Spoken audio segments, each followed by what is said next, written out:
Sebenarnya nih Kak Aziz, perbedaan pendapat itu kan kita sekarang nih, zaman sekarang kita taunya zaman sekarang perbedaan pendapat itu alot gitu ya. Sebenarnya perbedaan pendapat ini dari 1400-an tahun ya Islam ada, itu baru-baru inikah atau baru beberapa ratus tahun terakhir, atau jangan-jangan dari zaman Rasul SAW tuh udah ada? Masalah perbedaannya pasti jelas itu sudah ada dari zaman Rasulullah Shallallahu Alaihi Wasallam, dari zaman kehidupan Rasul dan kehidupan para sahabat. Coba contohnya dong Kak, dari awal. Contoh ya, hadis yang lumayan dikenal ya, di hadis Imam Bukhari itu diriwayatkan ketika itu para sahabat sedang pecah perang Ahzab, perang Khandaq. Ya, perang Khandaq. Nah, salah satu sekutu dari kaum muslimin itu namanya Bani Quraizoh. Tapi Bani Quraizoh itu ternyata berkhianat, sehingga Rasul mengutus sekelompok sahabat untuk bergegas ke Bani Quraizoh untuk istilahnya melobi atau apa istilahnya ya? Konsolidasi, bukan konsolidasi, ya itulah pokoknya ya. Ya itulah, coba apa menurut kalian? Untuk merayu Bani Quraizoh agar tidak berkhianat lagi. Itu bahasa awamnya. Iya. Nah, terus kemudian disuruhlah oleh baginda Rasul untuk berangkat. Lalu baginda Rasul bersabda di sana, la yusalliyanna ahad al-asra illa fi Bani Quraizoh. Jangan sekali-kali kalian sholat asar sampai kalian tiba di Bani Quraizoh. Akhirnya berangkatlah sekelompok sahabat ini. Bergegas ke Bani Quraizoh. Ternyata sudah di penghujung waktu asar. Udah mau maghrib nih. Udah mau maghrib tapi belum sampai di Bani Quraizoh. Akhirnya terpecahlah satu kabilah sahabat yang pergi ini terpecah menjadi dua golongan. Satu golongan mengambil secara tekstual dari hadis Rasul. Dia mengatakan bahwa tidak boleh kalian sholat sampai di Bani Quraizoh. Akhirnya apa? Dia tidak melaksanakan sholat. Walaupun sholat asar udah mau habis. Udah habis waktunya. Iya, dia lanjutkan perjalanan. Tapi sebagian sahabat memaknai sabda Rasul itu sebagai secara kontekstual. Jadi Rasul itu menginginkan kita untuk bergegas. Jadi itu kayak semacam motivasi untuk kita bergegas ke Bani Quraizoh. Jangan sampai kalian sholat asar sampai tiba di Bani Quraizoh. Jadi maksudnya kayak motivasi cepetan ke Bani Quraizoh, cepetan. Akhir gitu. Maksudnya biar sampai di Bani Quraizoh tuh masih waktu asar gitu ya. Kalau bisa itu sebelum asar selesai itu kalian udah di sana gitu. Nah, tapi kan ternyata di perjalanan belum sampai di Bani Quraizoh sudah asar gitu. Udah hampir habis waktunya. Iya, udah mau habis waktu asar. Sehingga mereka golongan kedua ini berijtihad bahwa ya sudah, saya akan tetap sholat di jalan ini gitu, di perjalanan di waktu asar itu. Kedua-duanya sama-sama punya dalil. Yang tekstual ini dalilnya adalah sabda Rasul, yang kontekstual juga dalilnya adalah as-sholatu ala waqtiha. Sholat itu pada waktunya.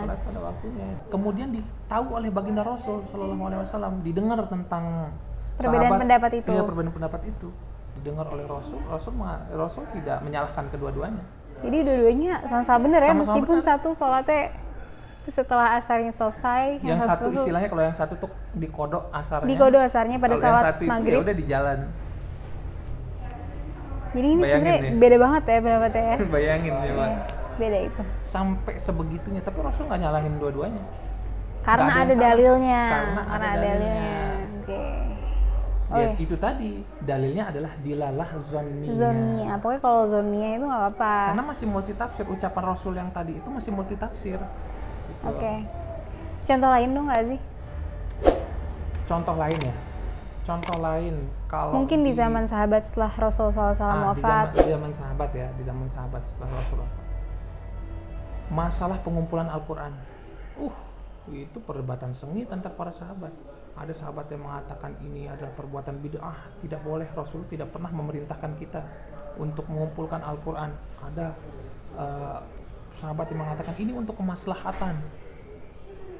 Karena saat itu beberapa saat sebelum itu telah terjadi perang yang mengakibatkan banyak para hafiz yang wafat gitu. Takutnya nanti hilang Al-Quran ini gitu dari peradaban.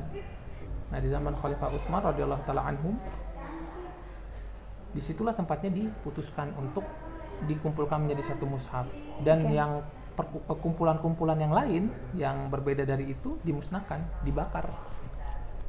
Jadi jangan heran cara memusnahkan, cara menyelamatkan ayat-ayat Al-Quran itu adalah dengan dibakar. Memang itu cara yang Memang paling mulia ya? Yang paling mulia, karena apa? Kalau modelnya kita simpan biasa, tapi kita tidak baca, kita tidak pergunakan itu, kita hanya simpan. Nanti lambat laun kita nggak tahu dia terkena kotoran binatang, ya kan? Tikus, cicak mungkin. Atau mungkin dia tiba-tiba jatuh, terinjak orang dan lain sebagainya. Dibakar itu memang yang jalan yang paling terbaik gitu. By the way, aku jadi mikir deh Kak, dengan ada perbedaan pendapat ulama ini Kak Aziz, nanti kan di akhirat semua akan dihakimi oleh Allah Subhanahu wa taala ya Kak ya. Pasti ada yang benar, ada yang salah dong. Terus gimana? Ternyata dari perbedaan pendapat itu ada yang salah. Dia berdosa nggak Kak Aziz? Jadi gini, di dalam hadis Rasul itu sudah menjelaskan bahwa yang namanya ijtihad, tatkala itu benar, maka dia mendapatkan 2 pahala. Ya, si ulama yang melakukan ijtihad ini, kalau dia benar dia mendapatkan 2 pahala, kalau dia salah dia mendapatkan 1 pahala.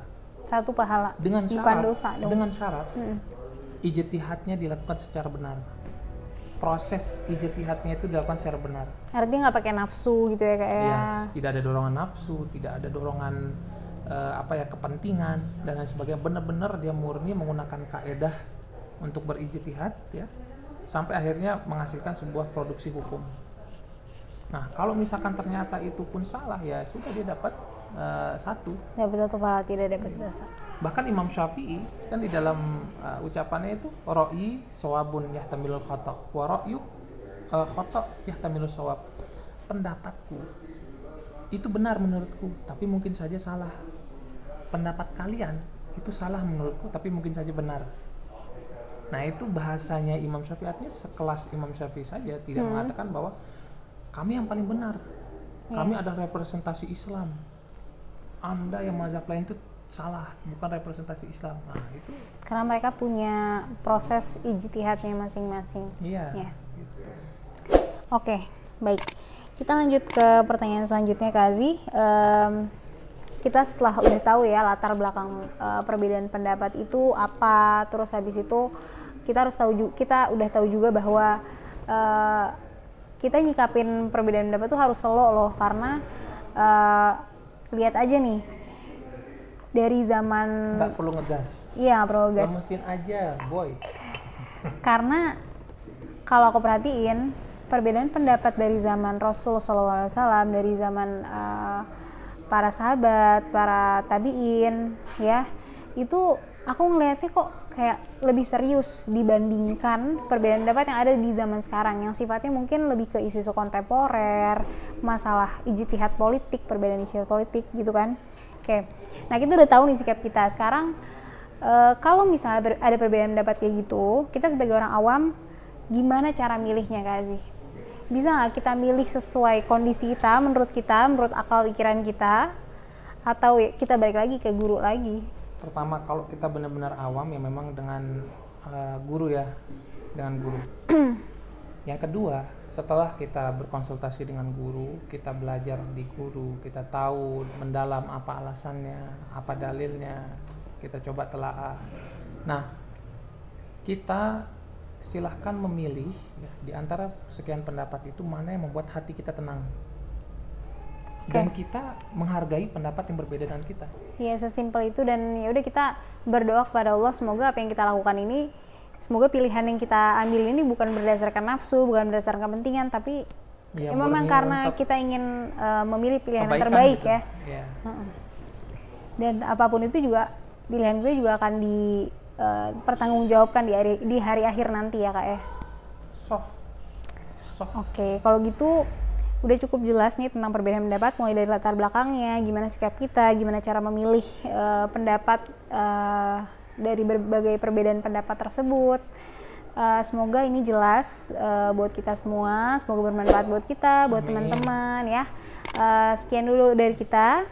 Wallahul muwaffiq wal hadi ila sabilir rasyad. Wassalamualaikum warahmatullahi wabarakatuh. Assalamualaikum warahmatullahi wabarakatuh. Dadah.